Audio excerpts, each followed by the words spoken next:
안녕하세요. 올해 62이 된 독거남입니다. 혼자 있는 시간이 많다 보니 인생의 낙을 찾으려고 유튜브를 자주 들여다보고 있는데요.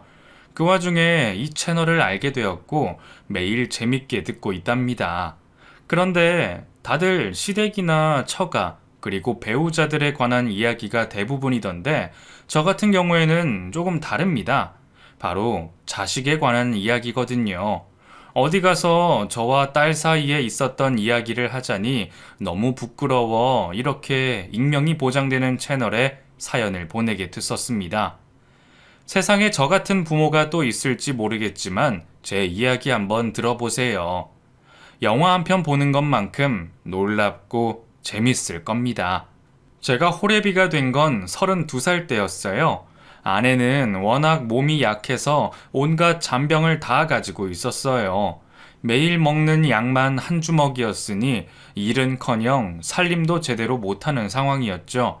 그래도 전 아내를 진심으로 사랑해서 그녀가 하루라도 더 살기 바라는 마음으로 열심히 병원에 데려다 주고 간호했는데 참 모질게도 일찍 세상을 떠났습니다.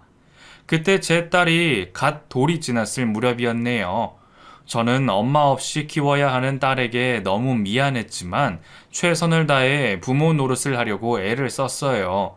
제가 고물상을 하고 있어 일하는 중에는 환경이 좋은 돌봄소에 맡겼고 일을 마치면 깨끗이 씻고 나서야 딸아이를 안고 사랑을 줬죠. 유년 시절 때까지만 해도 저를 참 많이 따르고 사랑한다는 표현을 참 많이 했는데 초등학교에 들어가자 딸아이의 마음이 달라졌는지 저를 대하는 게 달라졌답니다. 고물상에서 일하는 옷차림도 그렇고 얼굴에 더러운 게 묻어나는 게 일반적인 건 이해하시죠? 제가 운영하는 고물상이 딸아이 학교와 가깝게 있어 하교할 때마다 고물상 앞에 나와서 딸에게 손을 흔들곤 했었습니다. 그런데 제 딸은 제가 창피했는지 눈을 피하고 집으로 가기도 했고 친구들이 누구냐는 질문에 모르는 아저씨라고 대답하는 걸 듣기도 했네요. 저는 속으로 어린 딸에게 너무 미안했습니다. 애비가 좀 배우고 잘났더라면 좋을 텐데 매일 더러운 옷을 입고 고물만 만져대는 일을 하니 딸의 심정이 이해가 됐었어요. 그래서 전 딸의 자존심을 상하게 하지 않게 해주려고 고물상을 오가는 딸을 봐도 모른 척 했답니다. 부모들은 아실 거예요. 자식이 눈에 보이지 않아도 곧 올 것 같다는 느낌을 말이죠. 저는 그 느낌이 들면 고물상 입구 문을 닫아버리곤 했답니다. 그런데 웃긴 건 뭔지 아세요? 제 딸이 그 문을 열고 아빠! 하고 불러주길 간절히 기다리고 있다는 거예요. 참, 자식이 뭔지. 여하튼, 저는 그렇게 딸아이를 짝사랑하는 애비가 되어버렸습니다. 초등학생 딸은 6학년이 되어도 계속해서 저를 부끄러워했고요. 집에서도 제가 친근하게 다가가려고 하면 아빠, 썩은 냄새나. 좀 씻고 와. 라며 피했고 저에게 먼저 말을 거는 순간은 용돈이 필요하거나 학교에서 안내장이 나왔을 때뿐이었답니다.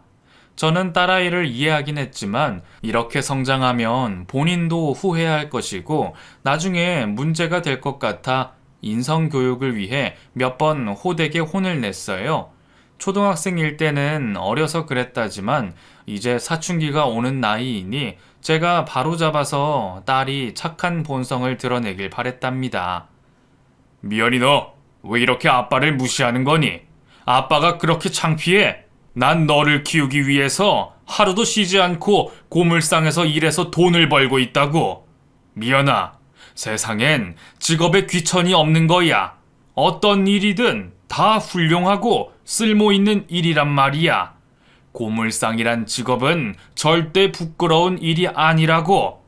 아빠 손을 보렴. 뭔가 느껴지지 않아? 고생하는 아빠를 자랑스러워하진 못하더라도 인정은 해줘야 하지 않겠니? 하지만 제 딸의 사춘기가 심했는지 배우지 못한 저의 말이 서툴러 설득이 되지 않았는지 딸아이는 피식 비웃으며 대답했습니다. 뭐래? 지금 나 키워주고 있다고 생색내는 거야? 부모가 자식을 낳았으면 키워줘야 하는 게 당연하잖아. 그리고 내가 언제 아빠한테 나 낳아달라고 했어? 아빠가 고물상하는 게 내 탓인 것처럼 말하지 마. 미연아, 너 왜 그러니? 너 원래 이런 애 아니었잖아. 아빠한테 그렇게 말하면 아빠 마음이 편하겠어? 아빠도 상처받는 보통 사람이라고. 제가 애원하듯 제발 보통 부녀처럼 지내보자고 해봤지만 딸아이는 마음의 문을 열지 않았습니다. 그렇게 미연이는 머리가 크며 저를 더욱 무시했고 친구 누구도 저에게 소개해준 적이 한 번 없었네요. 이게 다 제가 못난 탓이구나 생각하고 딸아이가 언젠가 저를 이해해주고 멋진 아빠로 인정해줄 때까지 기다리기로 했습니다. 하지만 그 기다림은 곧 딸아이와 저의 벽이었을 뿐이었고 시간이 지나도 달라질 것 하나 없었어요. 여러 해가 지나고 딸아이가 수능 시험을 치렀는데 400점 만점에 380점을 받았다는 소식을 들었습니다. 저는 너무 기뻐서 딸아이에게 뭐든지 해줄 테니 말만 해보라고 했죠. 그러자 딸아이는 웬일로 저에게 다정한 미소를 지으며 말하더군요. 아빠, 나 서울에 있는 명문대에 들어갈 거야. 그럼 아빠가 등록금이랑 자취방까지 다 마련해 줄 수 있어? 그리고 매달 용돈이랑 생활비까지 감당해 줄 수 있어? 딸의 말에는 저를 무시하는 씨가 있었지만 저는 기쁘게 대답해 줬습니다. 그럼 우리 딸이 명문대 들어가는데 이 애비가 못 해줄 게 뭐가 있겠냐? 미연이 넌 돈 걱정하지 말고 공부만 열심히 해. 그러자 미연이는 방긋 웃었고 저도 따라 웃으며 느꼈어요. 이제 딸아이가 달라질 거라는 걸 말이죠. 이듬해 저는 딸아이의 자취방을 대학교 근처에 가장 넓은 곳을 마련해 줬고 등록금과 용돈 그리고 생활비까지 넉넉하게 딸 통장에 넣어줬답니다. 제가 1년치 쓸 돈을 한꺼번에 줬더니 딸이 매우 흡족해하고 기뻐하더라고요. 그런데 한꺼번에 돈을 준 게 큰 잘못이라는 걸 두어 달 지나고 깨달았답니다. 딸 미연이는 주말에 저를 찾아오기는커녕 안부 전화도 한 통 없었어요. 제가 전화를 걸어도 거의 안 받는 날들이 대부분이었죠. 전 인정하고 싶지 않았지만 딸이 저에게 연락하거나 찾아오는 날은 돈이 떨어졌을 때뿐이라는 걸 알았습니다. 미연이는 어릴 때나 성인이 된 지금이나 저에 대한 미움과 부끄러움이 그대로였어요.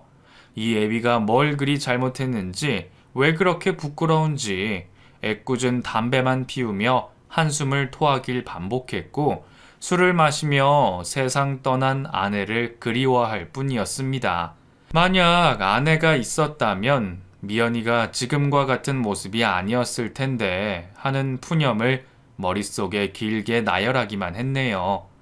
그렇게 딸이 한 학기가 끝나고 방학이 왔는데도 제가 있는 곳에 한 번을 내려오지 않더라고요. 저는 너무하다는 생각이 들었지만 모두 이해하고 보고 싶은 딸을 보려고 자취방을 찾아갔습니다. 제가 초인종을 울리자 어떤 젊은 남자가 문을 열더군요. 뭐야? 당신 누구야? 누군데 내 딸 방에서 나오는 거야? 당황한 남자는 저에게 아버님이시죠? 안녕하세요. 저는 미연이 남자친구입니다. 라고 대답하더라고요. 저는 남자랑 살다시피 하는 딸의 방을 보며 화가 치밀었습니다. 미연아, 너 이게 뭐 하는 짓이야? 내가 서울로 공부하라고 보냈지 남자랑 동거하라고 보냈니? 이게 지금 무슨 꼴이야? 하지만 미연이는 미안한 내색 따윈 없었어요. 제 얼굴을 보고 놀라지도 반가워하지도 않았답니다. 아, 뭐야. 누가 마음대로 찾아오래. 아빠, 씻고 오긴 한 거야?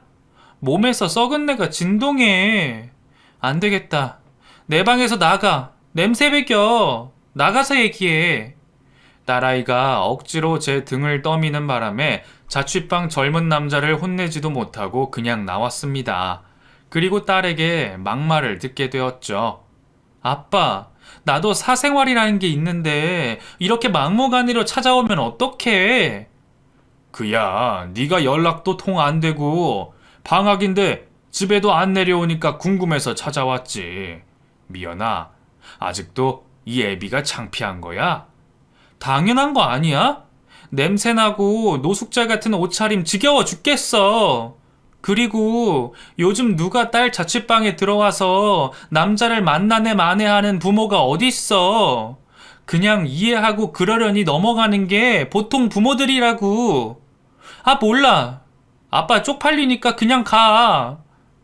딸이 제 가슴을 찢는 말을 하자 눈물이 핑 돌았어요. 저는 무슨 말이라도 하려고 입을 열려고 하는데 미연이가 등을 돌리고 자취방으로 돌아가더군요. 그래서 전 아무 말도 하지 못하고 딸과 한 끼의 밥도 먹지 못한 채 바보처럼 집으로 내려갔답니다. 돌아가는 버스 안에서 얼마나 서럽게 울었던지 제가 내릴 때까지 승객들의 시선이 저에게서 벗어나지 않더라고요. 그리고 몇 달 뒤, 딸아이가 2학년으로 올라가며 돈이 필요해졌을 때 저에게 연락이 왔습니다.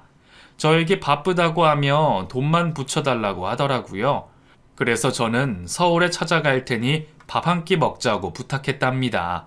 물론 돈이 필요했던 딸아이는 알아서 하라고 대답했고요.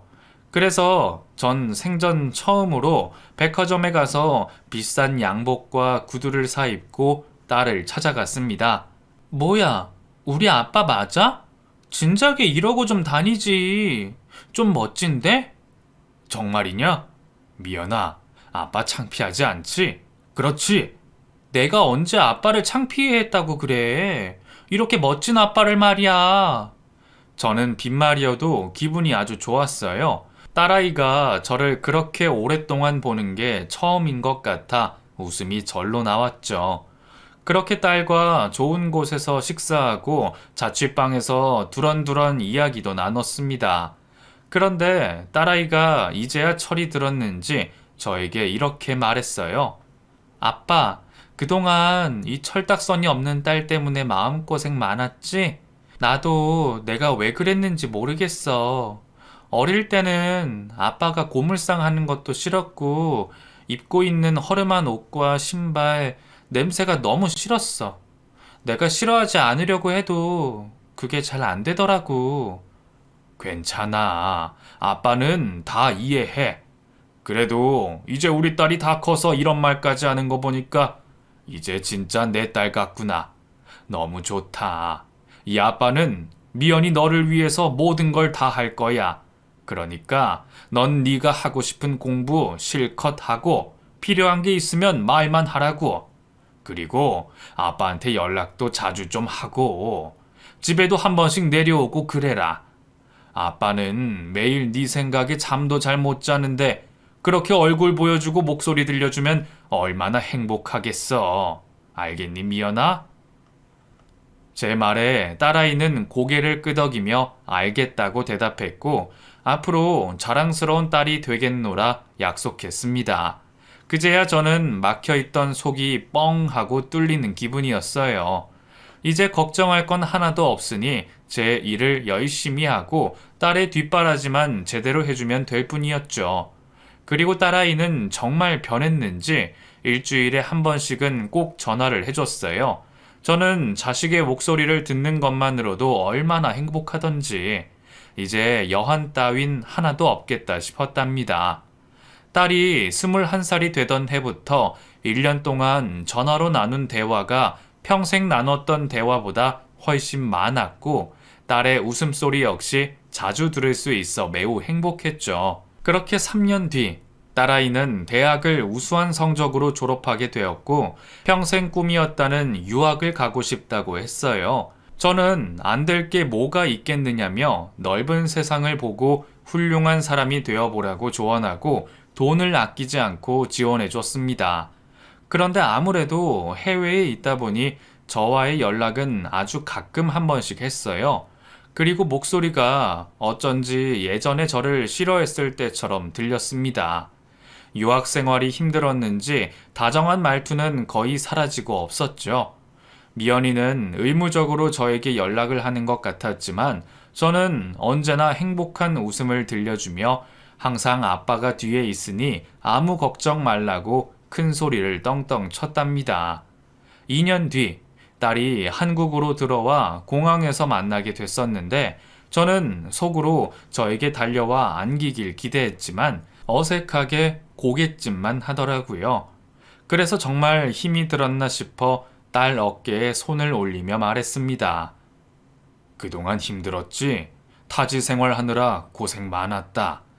그러자 딸아이가 자신의 어깨 위에 올려진 제 손을 쳐다보며 대답하더라고요. 이것 좀 치워줄래? 응? 그래.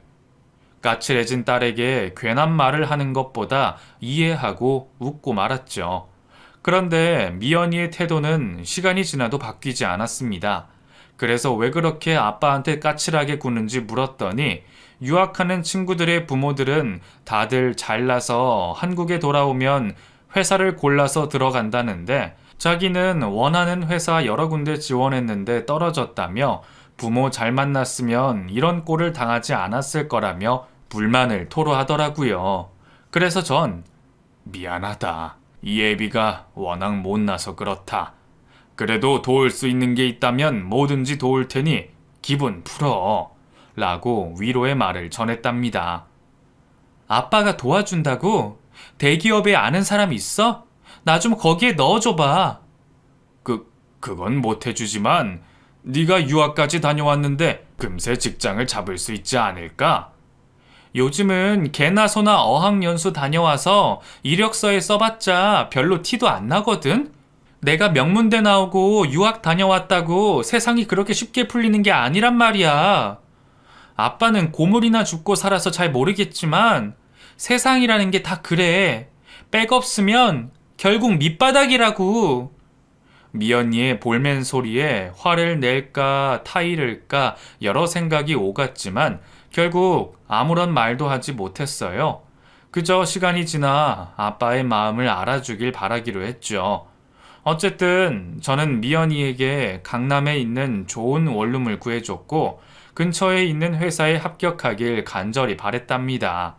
그리고 얼마 뒤 딸아이의 능력을 알아본 대기업에서 합격 소식을 알려줬고 그동안 공부하느라 애쓴 미연이에게 멋진 미래가 시작됐었습니다. 그런데 서울 회사가 많이 바쁜지 딸과의 통화는 한 달에 한 번도 닿지 않았어요. 그렇다고 연락 없이 찾아갔다가 예전처럼 화만 돋우고 오게 될까봐 찾아가지도 못하고 걱정만 하며 지냈답니다. 제 할 일만 열심히 하면서 말이죠. 미연이는 1년에 2번 있는 명절에도 집에 내려오질 않았어요. 통화가 되긴 했는데 회사 일이 바빠서 못 내려간다고 차갑게 말할 뿐이더라고요. 저는 아쉽고 보고 싶지만 그냥 알겠다고 쉬엄쉬엄 일하라는 말만 건네주고 말았답니다. 자식이라는 게 뭔지 부모는 영원히 자식을 짝사랑한다고 누가 그러던데 제 꼴이 딱 그랬어요. 저는 아빠 보고 싶어요. 아빠 사랑해요. 이 짧은 말을 듣고 싶었는데 이번 생에선 듣기 어려울 것 같았답니다. 그렇게 5년이라는 세월이 흘렀는데 남들은 시간이 빠르다고 하지만 저에게 그 세월은 무척이나 더디게 느껴졌어요. 아무래도 딸을 거의 만나지 못하고 혼자 끙끙 앓다 보니 그런 거겠죠. 이제 미연이가 30의 나이가 가까워졌고 저는 흰머리가 매우 많이 나온 환갑의 나이가 되었답니다. 그동안 잘 보지 않던 거울을 봤는데 주름이 왜 이리 많이 늘었는지 제 모습에 깜짝 놀라기도 했네요. 이렇게 늙어가다 보면 머지않아 아내의 곁으로 가겠구나. 미리 마음의 준비를 했고 남은 제 인생을 최선을 다해 딸에게 많은 걸 남겨줘야겠다는 다짐이 들었답니다. 그리고 이듬해 미연이가 아주 기쁜 소식을 들고 제 집을 찾아왔어요. 제가 내려오라고 사정해도 오지 않았던 딸이 스스로 발걸음을 한 거죠. 딸 옆에는 훤칠한 사내가 서 있었는데 누군지 대충 알겠더라고요. 제 사윗감이라는 걸 온몸으로 느꼈답니다. 저는 지저분한 방을 대충 치우고 주방에서 닭볶음탕을 만들어 내갔어요. 자, 어서들 먹어. 아빠가 이래봬도 요리는 곧 잘한다고. 김서방, 먹어봐. 저는 처음 본 사내에게 김서방이라는 호칭이 술술 잘 나오더라고요. 인물도 좋고 듬직한 게 제 딸을 평생 보호해 줄 수 있는 동반자로 훌륭하다고 느꼈죠. 그렇게 저희 세 사람은 밥을 배불리 먹었고 커피를 마시며 이야기를 나누게 됐었습니다. 그래, 자네는 하는 일이 뭔가? 설마 나 같은 고물상은 아닐 테고. 아, 저는 의사입니다. 성형외과 의사요. 의사? 이야, 우리 딸이 신랑감을 아주 제대로 골랐구나.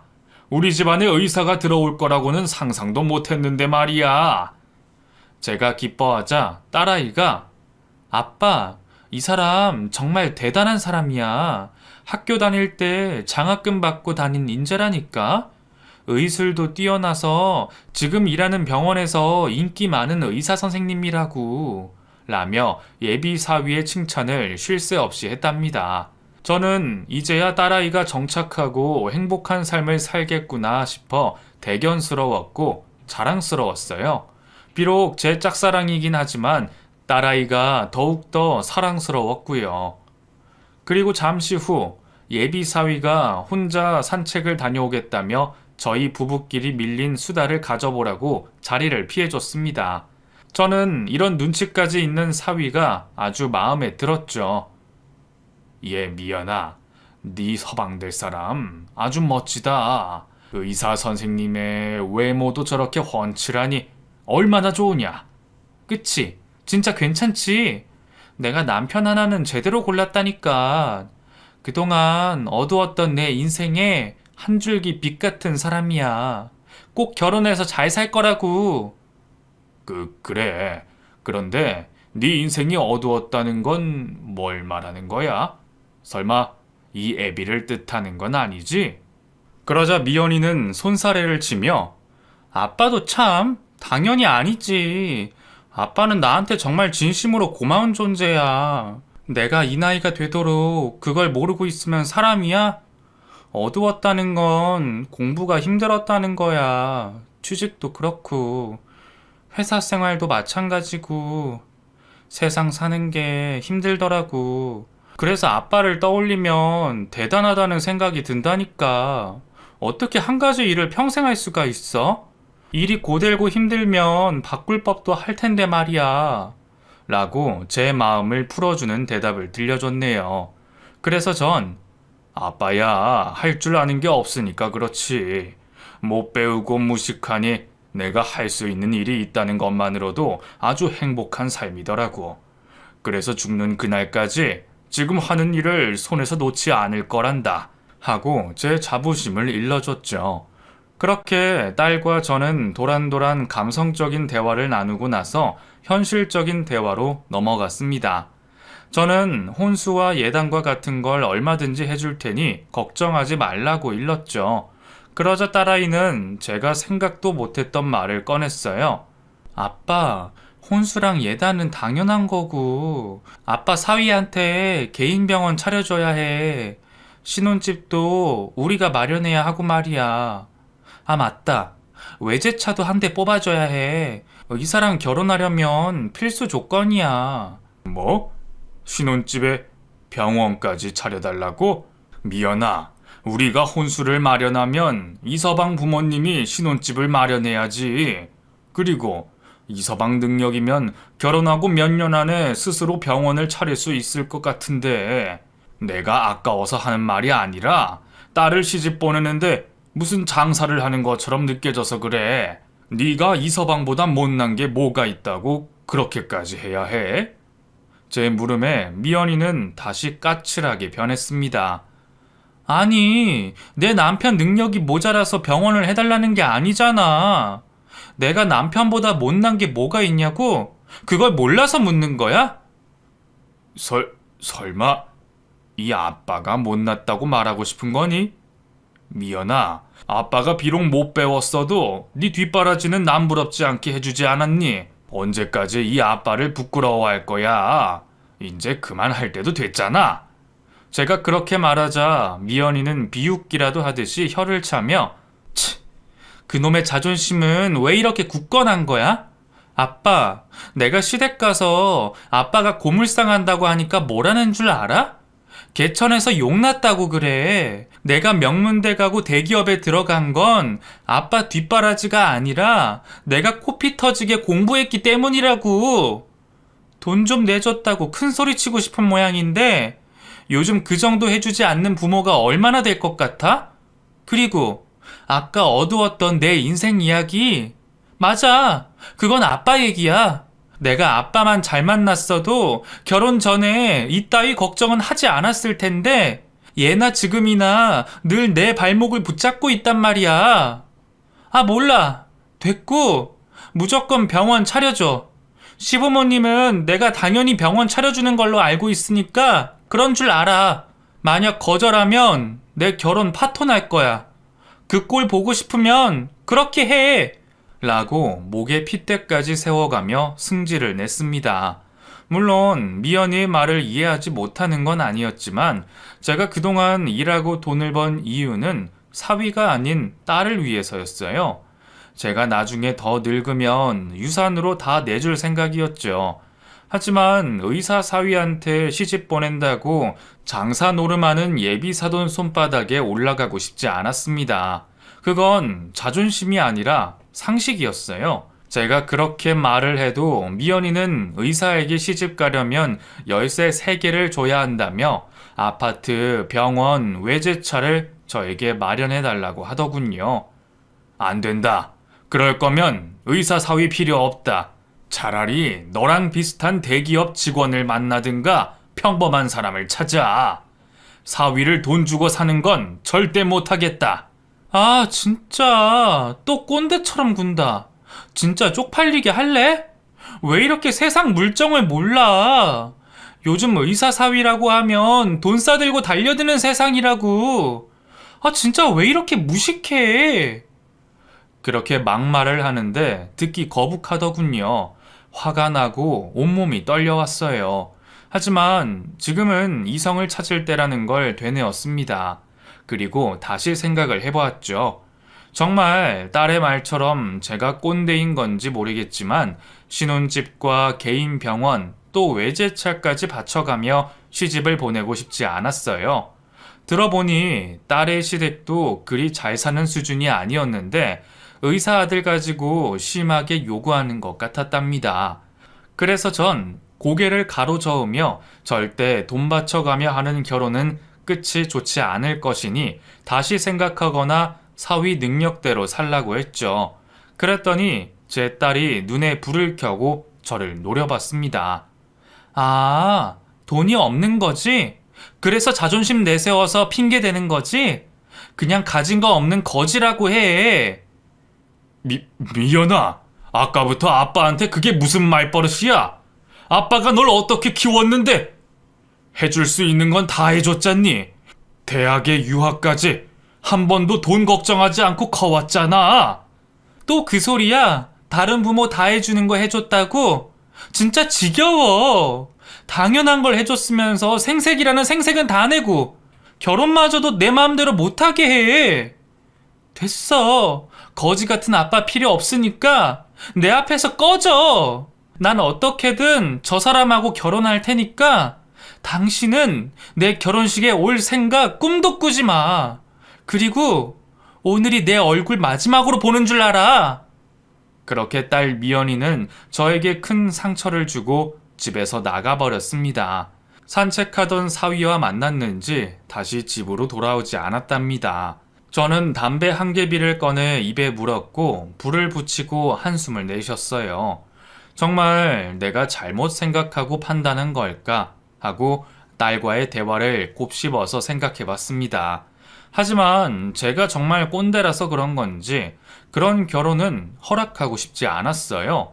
또 저에게 막말한 딸아이가 미워서 마음을 바꾸고 싶지 않았답니다. 그렇게 저와 인연을 끈 차는 딸은 연락이 없었고 일이 어떻게 돌아가는지 모르고 있었어요. 그런데 한 달 뒤 딸아이의 카톡 프로필 사진이 결혼 사진으로 바뀌어 있는 겁니다. 저는 사진을 눌러 미연이의 모습을 보고 옆으로 사진을 넘겨봤어요. 남편과 시부모로 보이는 두 사람, 많은 하객들까지 함께 찍은 결혼식 사진들의 연속이었습니다. 그랬어요. 미연이는 저에게 결혼하는 걸 알리지 않고 제멋대로 결혼식을 올린 겁니다. 저는 그 결혼식 사진들을 보며 참아왔던 눈물을 폭포수처럼 쏟아냈고 찢어질 듯 가슴을 부여잡고 홀로 오열했어요. 세상에 유일한 가족인 제 딸에게 이렇게 버려졌다는 사실에 미칠 것만 같더라고요. 며칠 동안 힘들어 하다가 이렇게 딸과의 인연을 끊으면 안 되겠다는 생각이 들었습니다. 저 바보 같죠? 맞아요. 저는 무식한 바보입니다. 하지만 아무리 모진 딸이어도 그렇게 인연을 끊는 건 절대 안 된다고 생각했고 다시 바로잡기 위해서 서울로 떠났습니다. 제가 다 잘못했으니 용서해 달라고 해달라는 병원, 신혼집, 원하는 거 다 해줄 테니 아빠를 버리지 말라고 사정할 생각이었습니다. 딸의 신혼집은 어디인지 모르지만 사위의 병원은 쉽게 찾을 수 있었어요. 인터넷에 사위 이름과 성형외과를 치니 친절하게 주소와 전화번호가 바로 뜨더라고요. 차마 전화는 할 수 없어 주소만 적어서 찾아갔죠. 며칠 동안 쫄쫄 굶고 헬쑥해진 모습으로 사위의 병원 앞에서 그가 나오길 기다렸습니다. 사위에게 딸을 만나게 해달라고 부탁하면 들어줄 거라고 생각했으니까요. 해가 저물고 병원에 불이 꺼지자 상가 입구에서 사위의 모습이 드러났습니다. 그런데 그 옆에 제 딸아이가 팔짱을 끼고 나오더군요. 저는 잘됐다 싶어서 두 사람 앞으로 다가섰고 초췌한 몰골을 보이며 말했습니다. 미연아, 이서방, 오랜만이다. 잘들 지냈어? 카톡 사진 봤다. 두 사람 결혼식 올렸더구나. 신혼집은 어디니? 누구 마음대로 여길 찾아오래. 내가 당신하고 인연 끊는다고 한 말이 헛소리인 줄 알았어? 난 할 말 없으니까 당장 꺼져. 아, 짜증나. 오늘도 옷을 거지같이 입고 왔네? 재수없어. 딸이 뭐라고 하든 붙잡고 싶었습니다. 그래서 이번엔 사위의 팔을 잡았어요. 이서방, 병원을 마련했네. 내가 해줬어야 했는데 미안하네. 아, 이 아저씨 뭐야. 내 마누라가 당신 보기 싫다잖아. 궁상맞게 여길 왜 찾아왔대. 여보, 당신 말대로 이 노인네한테 진짜 썩은 냄새 난다. 아, 가자. 이에 딸아이가 길게 한숨을 내쉬며 마지막으로 말했습니다. 아무리 찾아와도 소용없으니까 내 인생에서 사라져줘. 그렇게 딸아이는 제가 사과의 말을 꺼내기도 전에 저를 뿌리치고 떠나갔고 저는 길바닥에 주저앉아 한참을 울고 말았습니다. 그리고 그 눈물은 곧 분노로 변했고 저도 더 이상은 딸 때문에 아파하지 말아야겠다는 생각이 들었어요. 또 부모를 평생 거지 취급하고 개무시한 자식에게 벌을 내리기로 결심했어요. 하늘에 있는 아내에게 너무 미안했지만 딸이라는 존재를 제 가슴에서 지우기로 하고 제가 한 일은 사위가 개원한 병원의 건물을 사들이는 것이었어요. 고물상을 팔고 그동안 모아둔 제 전 재산을 그 건물을 사는데 써버렸답니다. 다행히 제가 건물값을 더 주겠다고 하니 해당 건물주는 5층짜리 건물을 저에게 넘겼네요. 그리고 저는 건물을 오르락 내리락 어슬렁거리며 딸과 사위의 눈에 띄기를 기다렸습니다. 며칠 뒤 딸아이와 사위를 마주쳤는데 여전히 저를 벌레 보듯이 쳐다보더라고요. 저 역시 오만 정이 떨어져서 그 둘을 보는 내내 역겨워서 오바이트가 쏠렸답니다. 뭐야, 여기 또 왜 나타났어? 내가 이 근처에는 얼씬하지 말랬잖아. 아무리 찾아와도 소용없다고. 나한테는 이제 아빠 같은 건 없단 말이야. 그러게 말이야. 이 노인네가 아직도 정신을 못 차렸나 보네. 내 마누라 좀 그만 괴롭히고 꺼지라고. 예상했던 반응이라 그리 놀랍지도 않았습니다. 저는 주머니에 있던 건물 계약서를 두 사람에게 보여주며 말했습니다. 나도 니들 면상 보기 싫거든. 이거 보이지? 내가 이 건물 주인인데 이 근처에 있으면 안 될 이유라도 있나? 어디 임대인 주제 감히 건물주한테 큰 소리를 쳐? 제가 계약서를 보여주자 두 사람은 매우 놀랐습니다.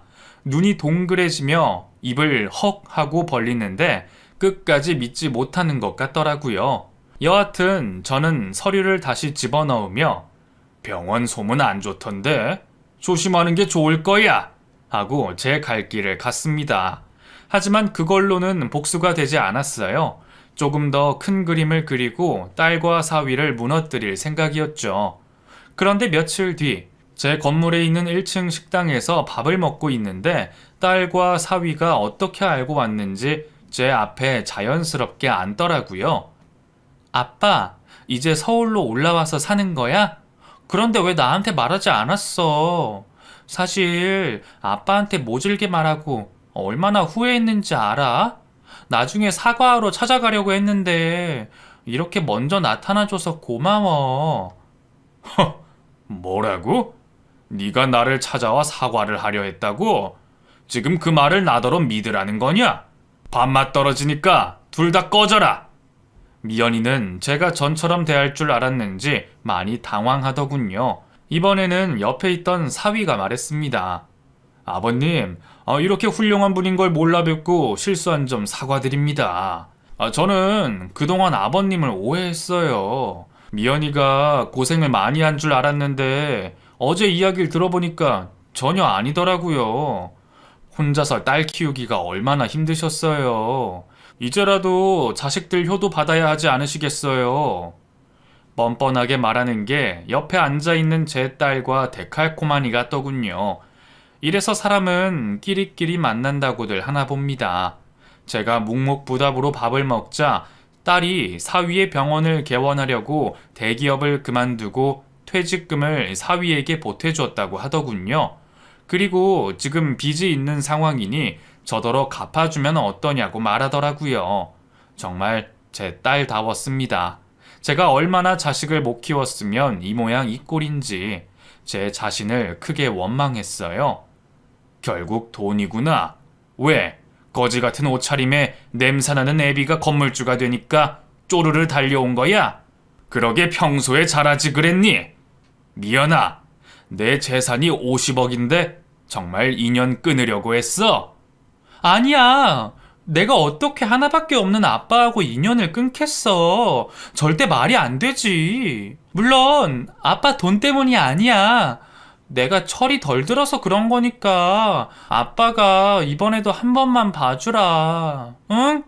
나 반성 많이 했어. 이렇게 손이 다 까지고 새까맣게 물들 때까지 고생한 아빠한테 이제부터라도 딸 노릇 하고 싶어. 저는 기가 차서 웃음이 나왔습니다. 왜인지는 말하지 않아도 아시겠죠? 그래서 저는 딸에게 이렇게 말했어요. 야, 너나 네 남편이나 좀 씻어라. 몸에서 썩은 내가 진동한다. 니들 몸속에 돈 밝히는 벌레가 득실되는지 코가 따가울 정도야. 고 이렇게 거지처럼 달라붙지 마. 재수 없으니까. 어디 건물주 앞에서 임대인 따위가 겸상을 하고 있어. 둘 다 내 앞에서 꺼져버려. 그러자 두 사람은 손님들의 눈총을 받게 되었고 민망했는지 주랭랑을 치더라고요. 그 모습이 어찌나 우습던지 이제 복수가 점점 눈앞에 다가오는 걸 느꼈답니다.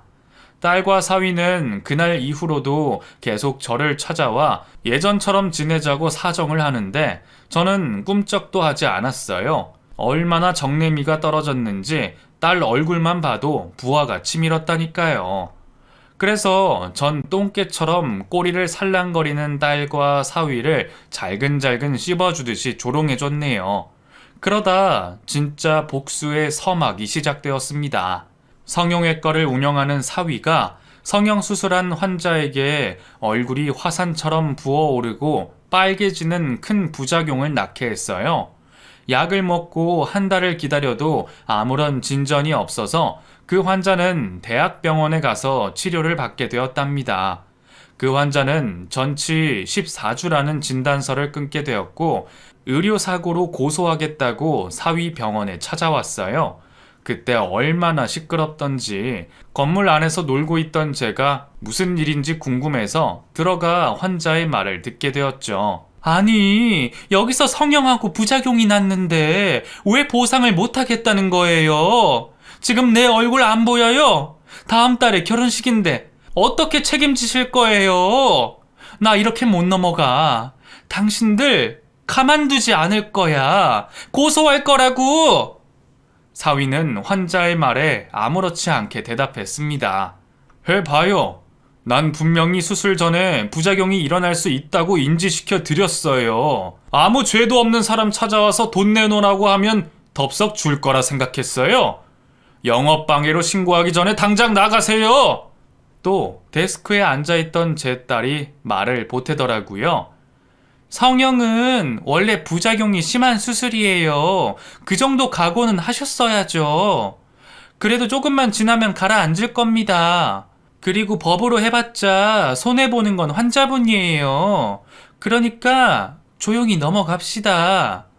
저는 이때다 싶어서 그 환자가 병원에 나왔을 때 대형 로펌의 변호사를 제 돈으로 소개시켜 주겠다고 했습니다. 정의 실현을 위해 지원한다고 하자 무척이나 고마워하더라고요. 그렇게 4주 뒤 사위가 법원에 서게 되었는데 의료과실법으로 벌금과 환자에게 수천만 원의 손해배상을 지급하게 됐었습니다. 또 알고 보니 제가 도와준 환자 말고도 여러 부작용을 겪은 환자들이 엄청 많더라고요. 제가 건물주가 되고 시간이 남아돌아 인터넷을 제대로 배우고 성형 부작용 카페를 들어가 보니 사위 병원의 피해자들이 많은데 들고 일어서지 못하고 있는 것 같더라고요. 그래서 제가 부채질을 하려고 피해 환자들에게 서명을 받으러 돌아다녔고 그 문서를 의사협회 신문고에 이 사실을 알렸습니다. 그리고 얼마 뒤 사위는 의사 면허를 박탈당하게 되었답니다. 결국 사위는 의사가 아닌 백수가 되었고 딸 역시 퇴직한 상태라 둘 다 알거지에 불과했죠. 딸이 저에게 찾아와 살려달라고 울고불고 난리를 쳤는데 저는 눈 하나 깜짝하지 않고 남남인데 내가 널 왜 돕냐?